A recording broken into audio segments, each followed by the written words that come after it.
Hi everyone, welcome back to our channel smart Jamila. ఎలా ఉన్నారు friends? బాగున్నారా? నేను బాగున్నాను, మీరు కూడా బాగుండాలని అయితే మనస్ఫూర్తిగా కోరుకుంటున్నాను. ఫ్రెండ్స్, నాకు షార్ట్స్ వల్ల అయితే 12,000 మెంబర్స్ అయితే సబ్స్క్రైబర్స్ అయితే వచ్చారు. కానీ లెంత్ వీడియోస్ పెట్టినప్పుడు అయితే నాకు వ్యూస్ అలాగే లైక్స్ అయితే రావట్లేదు అనమాట. ప్లీజ్ ఎవరైనా కొత్తగా మన ఛానల్ చూస్తున్నట్లయితే please like, share and subscribe అండి. ప్లీజ్ వీడియో మొత్తం స్కిప్ చేయకుండా చూడండి, ఒక లైక్ అయితే ఇవ్వండి. ఫ్రెండ్స్, ఇదైతే మా హస్బెండ్ ఈ తోటకూర అయితే ఒక 1 డే ముందు తీసుకొచ్చారనమాట. అంటే మనము తోటకూర హార్వెస్టింగ్ చేయగానే వండుకోకూడదండి. కాబట్టి నేనైతే ఒక రోజైతే ఇంకా పక్కన పెట్టేశాను అనమాట. అంటే మాకు తోటకూర అమ్మే అతను చెప్పారు ఇవాళే హార్వెస్ట్ చేశామని. కాబట్టి ఇలా కవర్లో అయితే మనకి లీవ్స్ ఉంటాయి కదండి, అటువైపు కవర్లో పెట్టి ఫ్రిడ్జ్లో పెట్టేశాను. ఇప్పుడు మొదలు ఉంటాయి కదా మనకి, ఆ కాడలు అయితే కోసేసాను అనమాట. ఇలా ఈ విధంగా కోసేసి మనకి లోపల ఏదైనా పాసిపోయిన ఆకు ఉంటుంది, గడ్డి ఉంటుంది, ఇవన్నీ కూడా ఇలా నీట్గా అయితే క్లీన్ చేసేసుకోవాలన్నమాట. చూస్తున్నారు కదా, ఇలా మనము ఏ కట్టలుగా ఉన్నప్పుడే ఇలా క్లీన్ చేసేసుకుంటే చాలా బాగా వస్తాయి. చూస్తున్నారండి, ఇంకా నేనైతే ఇంకా అయితే పక్కకు తీస్తున్నాను అనమాట. ఈ కాడలు ఎక్కడ కూడా ఆకైతే పాడవలేదన్నమాట. చాలా బాగుంది.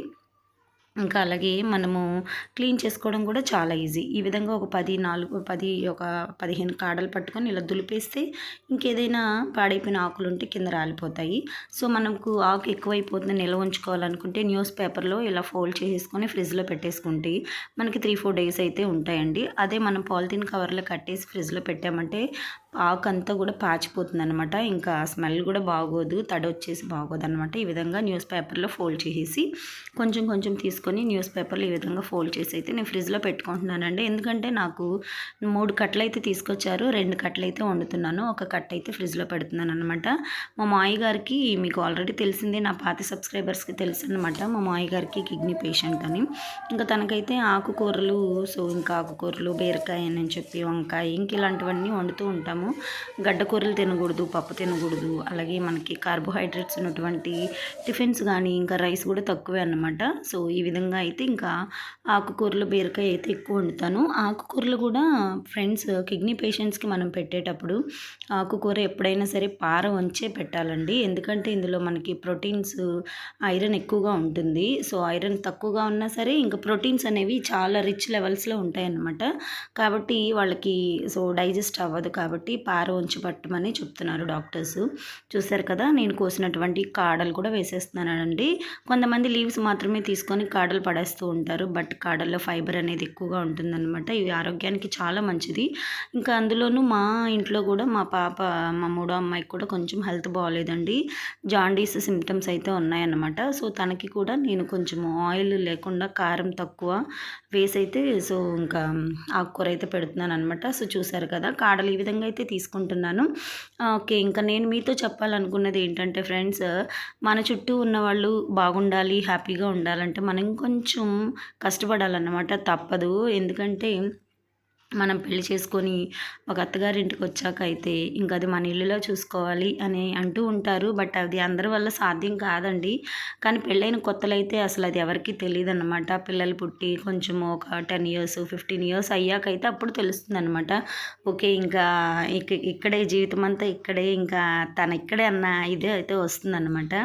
కాబట్టి ఇంకా మనతో ఉన్నవాళ్ళు హ్యాపీగా ఉండాలంటే మనం కొంచెం కష్టమైనా సరే ఇష్టంగా భరిస్తూ ఇంకా అన్నీ చేసి పెట్టాలన్నమాట, తప్పదు. నాకు 4 పిల్లలైనా సరే నేను ఇంకా మా మాయని చూసుకుంటూ, అలాగే డ్యూటీకి వెళ్తూ, ఇంట్లో పని చేసుకుంటూ, అబ్బా ఇంకెందుకులేండి, చాలా టెన్షన్స్ అన్నమాట. మా పుట్టింటి వాళ్ళు ఎక్కడో దూరంగా ఉంటారు, అయినా సరే ఇంకా తప్పదు. మనం సర్వైవ్ అవ్వాలంటే కొన్నిటికి మనము బెండ్ అవ్వక తప్పదన్నమాట. ఉంటారు కదండి మన చుట్టుపక్కల ఉన్న వాళ్ళు, అందరూ మంచిగానే ఉంటారు, మనలాగే ఆలోచిస్తారని చెప్పలేం కదా. మన వాళ్ళని కష్టపెట్టే వాళ్ళు కూడా చాలామంది ఉంటారు, కావాలని టార్గెట్ చేసే వాళ్ళు కూడా చాలామంది ఉంటారనమాట. కాబట్టి ఇంకా వాటిలన్నిటిని కూడా తట్టుకొని ఇంకా అన్నీ కూడా భరించుకుంటూ ఫ్యామిలీ కోసం, పిల్లల కోసం నిలబడాలన్నమాట. ఇది నాకొక్కదానికే కాదు, అందరికీ జరుగుతున్నదండి, అందరి సిచ్యువేషన్స్లోనూ ఉంటుందన్నమాట. ఇది ఎవరికి తగ్గది వాళ్ళకు ఉంటుందన్నమాట. బట్ నా విషయానికి వస్తే మా ఫ్యామిలీలో అయితే మా అత్తగారు, మా మామగారు, నాకు 5 ఆడపడుచులు. సో, నేను మ్యారేజ్ అయిన కొత్తలో అయితే నేను సపరేట్‌గా ఉండాలి అని ఏ రోజు అనుకోలేదండి. మా హస్బెండ్‌ని తీసుకొని వేరే దగ్గరికి వెళ్ళిపోవాలని ఏ రోజు అనుకోలేదు. ఎందుకంటే ఉండేది మా హస్బెండ్ ఒక్కడే అనమాట. మా మామయ్య గారికి కొడుకు. సో, 5 ఆడపడుచులే తనని తీసుకొని నేను పక్కకి వెళ్ళిపోతే వాళ్ళ పరిస్థితి ఏంటి? నేనొచ్చి ఒక దగ్గర దగ్గర ఇప్పుడైతే 15 ఇయర్స్ అవుతుంది మాకు మ్యారేజ్ అయ్యి. ఒక 15 ఇయర్స్‌కి నేను ఇంతలానా ఆలోచిస్తే సో, మా మావయ్య, మా అత్తమ్మ ఎన్ని ఆశలు పెట్టుకొని ఉంటారు తన మీదనని నేనైతే నిజంగా చాలా బాధపడేదాన్ని. సో, ఏ రోజు కూడా మా మావయ్య, మా అత్తమ్మ దగ్గర నుంచి మా హస్బెండ్ అనేది పక్కకు తీసుకెళ్ళాలని నేను ఏ రోజు అనుకోలేదు. కొంతమంది అంటూ ఉంటారు, బాబోయ్! 5 ఆడపడుచులా అని. కానీ మనం బాగుంటే వాళ్ళు బాగుంటారండి. మనం ఉండేదాన్ని బట్టి వాళ్ళు ఉంటారనమాట. ఆడపడుచులు అయితే ఏముందండి, పెళ్లి చేసుకొని వెళ్ళిపోతారు. ఎప్పుడో చుట్టం చూపుగా వస్తారు, కూర్చుంటారు, 4 రోజులు ఉంటారు, వెళ్ళిపోతారు. సో, బట్ మా ఆడపడుచులు అలా కూడా కాదనమాట. వస్తారు, జస్ట్ ఒక 2 డేస్ ఉంటారు, వెళ్ళిపోతూ ఉంటారు. ఎవరి పని వాళ్ళది. సో, కొంచెం కొంచెం చిన్న చిన్న ప్రాబ్లమ్స్ వస్తూ ఉంటాయిలేండి, బాధలు. ఇంకా అవి సంసారం అన్నానికి తప్పదన్నమాట. సో, పెద్ద కోటీశ్వరుడి ఇంట్లో అయినా ఉంటాయి, అలాగే కూటికి గతి లేని మాలాంటి పేదవాళ్ళ ఇంట్లో కూడా ఉంటాయన్నమాట. ఓకేనా ఫ్రెండ్స్? సో, అందరిని అనడం ఎందుకండి, కాబట్టి నన్నే అనుకుంటున్నాను అనమాట నేను. అది ఎవరి ఫ్యామిలీస్లో అయినా ఉంటాయి. కాకపోతే కొంతమంది బయట పెడతారు, కొంతమంది బయట పెట్టరు.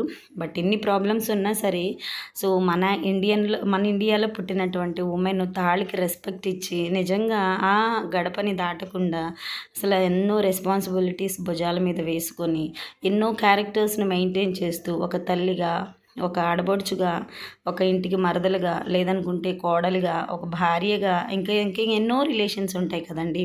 ఇంక ఇవన్నీ దాటుకుంటూ అందరికీ సమాధానం చెప్పుకుంటూ ఎన్ని ప్రాబ్లమ్స్ వచ్చినా ఫేస్ చేసుకుంటూ ఒక పక్క పుట్టింటి వాళ్ళకి, ఒక పక్క అత్తవారింటికి, సో ఎటువంటి కూడా మాట తీసుకురాకుండా ఒక అసలు నిజంగా హ్యాండిల్ చేయడం అది ఆడవాళ్ళకే తగునండి, ఇంకెవరి వల్ల కాదన్నమాట. కాబట్టి సో ఇప్పుడు మా అత్తయ్య గారు లేరు, మా మామయ్య గారు ఉన్నారు. సో మా మామయ్య గారికి హెల్త్ బాగుంటలేదు. తన కోసమైతే నేను ప్రతిరోజు పత్తింకూర అయితే పక్కన వండి పెడతానండి, తన కోసమే అన్నమాట.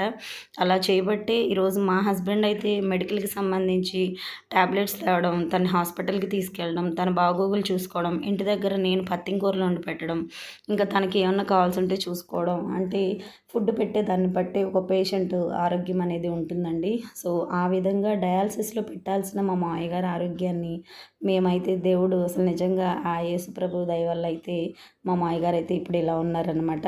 జస్ట్ పత్తింకూరలు వండి పెట్టి సో మెడిసిన్ అయితే వాడుతూ ఉన్నాము.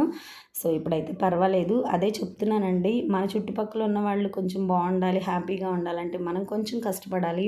నేను కష్టపడడంలో నాకు ఆనందమే ఉంటుంది అనిపిస్తుంది. ఎందుకంటే కష్టం చేయడంలో నాకు ఎక్సర్సైజ్ దొరుకుతుంది అనిపిస్తుంది, ఆరోగ్యం బాగుంటుంది అనిపిస్తుంది.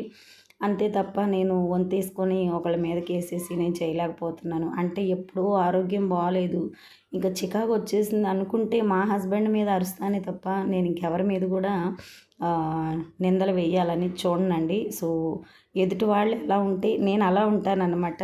అది అందరిలాగా కామనే. కొన్నిసార్లు కోపం వస్తుంది, అలాగే నాకు వస్తూ ఉంటుందండి.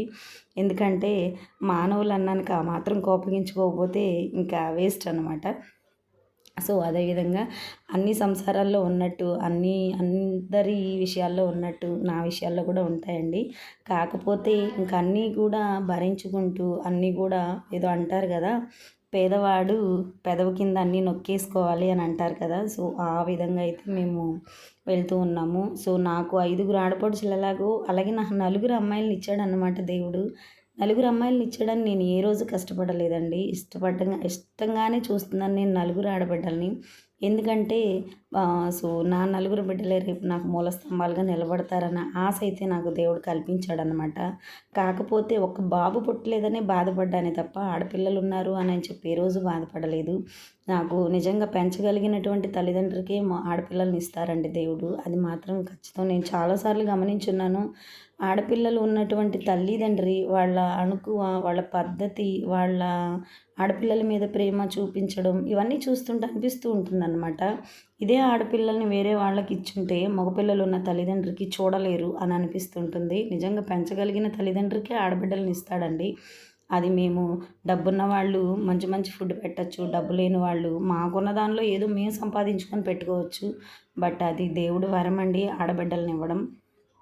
సో ఆ విధంగా మా అత్త మామయ్యకి ఆడపిల్లలు, అలాగే నాకు ఆడపిల్లలే అన్నమాట. అయినా కూడా దేవుడి మీద భారం వేసేసి మాకు మా సాయి శక్తిలో అయితే మేము ప్రయత్నిస్తున్నాము. పిల్లలకి చదువులు ఇస్తున్నాము, మంచిగా చూసుకుంటున్నాం బిడ్డల్ని, మంచి దేవుడు మార్గంలో నడిపించుకుంటున్నాము. రేపు వాళ్ళ భవిష్యత్తు బాగుంటే చాలు అన్న ఇదిలో అయితే మేమిద్దరం అయితే ఉంటున్నాం అనమాట, నేను మా హస్బెండ్. వాళ్ళు బాగుంటేనే కదండి తల్లిదండ్రులు మనం ఆనందంగా ఉండగలము. కాబట్టి వాళ్ళనైతే బాగా చదివించుకుంటున్నాను ఫ్రెండ్స్, నేను మా హస్బెండ్ అయితే. ఎందుకంటే మాకిద్దరికి వచ్చే సాలరీస్ కూడా సరిపోవన్నమాట. పిల్లల ఫీజులు కట్టడం, పిల్లలకి కావాల్సినవి కొనడం, అప్పటికి కూడా ఫీజులు కట్టాలంటే మేము చాలా దగ్గరలో అయితే అప్పులు చేసి కడుతున్నాము. ఇంకా దేవుడు ఉన్నాడు, ఏదో ఒక రోజు సో ఒక గవర్నమెంట్ జాబ్ ఇవ్వకుండా పోతాడా అని అయితే మేమైతే ఎదురు చూస్తూ ఉన్నామన్నమాట. రాబోయే డిఎస్సిలో అయినా సరే నాకు మా హస్బెండ్కి జాబ్ రావాలని అయితే మా హస్బెండ్ అయితే పాపం చాలా బాధపడుతూ ఉన్నారు. అంటే వదిలేసి కోచింగ్కి వెళ్దామా, సో ఫ్యామిలీని ఒక 2 months పక్కన పెట్టి ఫ్యామిలీగా కోచింగ్కి వెళ్దామా అనుకుంటే ఇంకా మాకు ఉంటాయి కదండి, కమిట్మెంట్స్ ఉంటాయి మంత్లీకి సంబంధించి. సో ఆ శాలరీ లేకపోతే ఎలా అని ఆలోచన. సో నేను మానేద్దామా అనుకుంటే పిల్లల ఫీజుల ఆలోచన. ఇంక వీటిలన్నిటిలో సతమతం అయిపోతూ ఫ్యామిలీని చాలా ఇదిగా చూసుకుంటూ అసలు ఎందుకులేండి ఉన్నటువంటి 24 గంటల్లో సగం ఆలోచనలతోనే గడిచిపోతూ ఉందన్నమాట. సో ఆ ఇదంలో సో ఎలా జాబ్ కొట్టాలా అని అయితే మా హస్బెండ్ ఆలోచిస్తున్నారు. కానీ నేను మా హస్బెండ్కి ఒకటే చెప్పాను, నేను ఫ్యామిలీని చూసుకుంటాను, కష్టమో నష్టమో పడతాను, ఒక 2-3 months మమ్మల్ని వదిలేసి నువ్వు వెళ్ళి చదువు అని అయితే చెప్తున్నాను అనమాట. కానీ దేవుడి దయ వల్ల సో ఈ పరిస్థితులన్నీ చక్కబడి మా ఆయన ఓకే కోచింగ్కి వెళ్ళాలని అయితే నేను ప్రార్థన చేసుకుంటున్నాను. మరి దేవుడు ఏం చేస్తాడో మరి తెలియదు కానీ. ఓకే ఫ్రెండ్స్, ఇక్కడ చూస్తున్నారు కదండి మా మామయ్య గారికి అలాగే మా మూడో అమ్మాయికి కొద్దిగా జాండీస్ అయితే అటాక్ అయినాయి. వాళ్ళిద్దరికైతే ఇంకా తోటకూర పార ఉంచి మా మామయ్యకి వండాను. సో పార ఉంచకుండా అయితే మా పాపకైతే కారము ఆయిల్ తక్కువ వేసి అయితే ఇంకా మా చిన్న పాపకైతే మా మూడో అమ్మాయికి అయితే వండేసాను. ఫైనల్గా అయితే ఇదన్నమాట తోటకూర. సో అంటే ఫ్రెండ్స్ ఈరోజే హార్వెస్ట్ చేసిన తోటకూరని అయితే వండకండి, అది అంత ఆరోగ్యానికి మంచిది కాదు. ఒకరోజు నైట్ నిద్ర చేసిన తోటకూరని మనం ఈ విధంగా కాడలతో సహా కట్ చేసుకొని సో పేషెంట్స్ ఏదైనా ఉంటే వాళ్ళకి పారుంచి పెడితే మంచిది. వీడియో నచ్చితే ఒక లైక్ చేయండి. మరొక వీడియోతో మీ ముందుంటాను. అంతవరకు బాయ్.